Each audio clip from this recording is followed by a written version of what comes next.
contractor who sold everything to a salvage warehouse and reshaped the home into 2 functional apartments, breaking the home's spirit as well as its grand, curved staircase. Cracker owned the building now, and he liked it the way it was.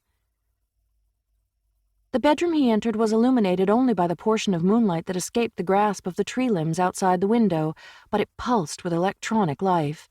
Yellow, green, and red dots glowed, the power indicators and status lights of computer equipment floating in the darkness like lightning bugs.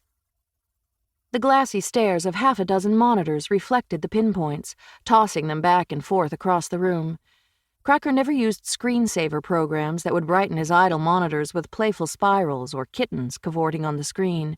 It seemed undignified. He preferred to let the screens go black when they timed out from lack of activity. Soft whirring noises from cooling fans and spinning platters inside hard drives seemed louder now, in the middle of the night, than during the daytime. A clock atop a black metal bookcase read 3:12 in 3-inch red numbers that reflected in the smooth surface, distorted and foreshortened there as though they were shining up through water. In one corner, one of the several modems in the room was in a programmed search mode, trolling through a promising list of phone numbers Cracker had recently purchased.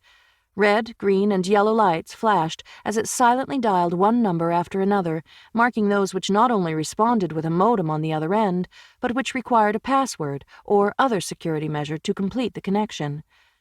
Over the next few days, Cracker would check out the new hits to see if there were any worth adding to his toolbox.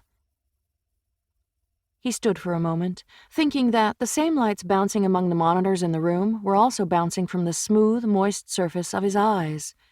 If someone was watching, he thought, I would seem like another piece of equipment. Eyes like tiny monitors, lungs for a cooling fan, brain for logic and memory, a digestive system for a power supply. It was a pleasant thought, and it dispelled the last of the nightmare jitters. He walked into the room, automatically steering himself around the rolling chairs, and switched on the desk lamp.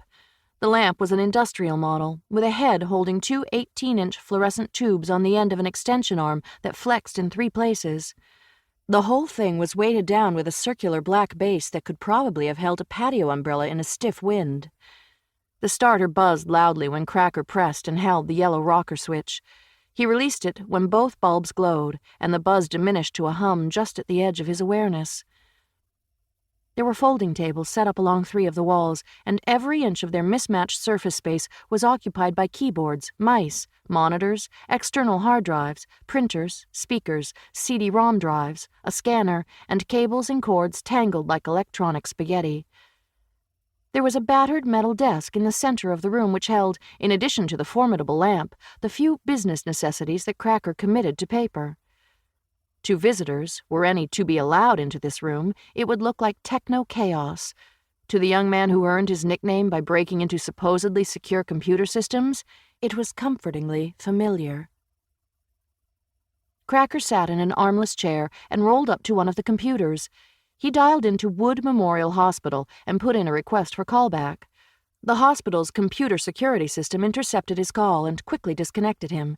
He waited while the system checked the phone number, name, and password on file and called him back.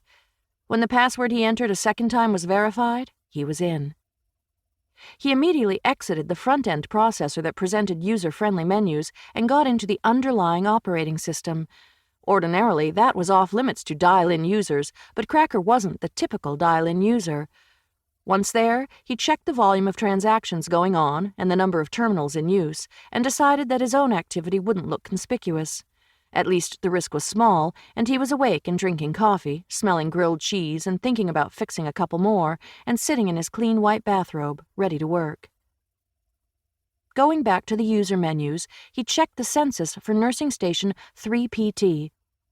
Room 3PT 3302, one of the 8 private rooms on the nursing station, still held the object of his interest, Rowena Clark, a 79-year-old woman with emphysema and congestive heart failure.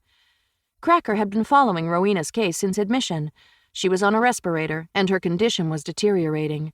He had snooped into enough cases similar to hers to know that she would probably be dead soon.